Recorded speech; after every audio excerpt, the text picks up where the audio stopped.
দেখেন আব্বা, বাংলা কইতে লজ্জা লাগে, কোনো সাহেবিয়ানা নাই। এই সময় বাংলা কইলে চাকরি পাওয়া যায়? বাংলা হইল গরিবের ভাষা, চাষা ভুষায় কয়। এই সমাজে বাংলা কইতে আমার মান সম্মানে লয়। শহরে যত সাহেব থাহে কত ভালা ইংরেজি কয়, বাকিরা সব কাঁপতে থাহে তাগো দাপটের ভয়।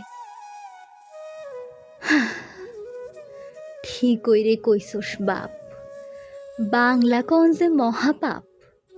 রক্তে আমগো গোলামি আছে, আমরা গোলামের জাত। বাংলা আমরা কেমনে কমু যখন ইংরেজি দেয় ভাত। ভাষার লাইগা প্রাণ দিল যে, কি লাভ হইল তাই? বাংলার খাইয়া বাংলার লইয়া পরের তোষামদি কইরা যায়। বাংলার মাঠেই ফলাইয়া ফসল, আইস গরিব হইল চাষা। সভ্যতার এক গান শুনিয়া পর হইল আপন ভাষা। যদি মাতৃভাষায় মূল্যহীনা, তয় মূল্য আছে কিসে? মগ ফুলের মধু ভাল লাগে না, ভাল লাগে শুধু বিষে।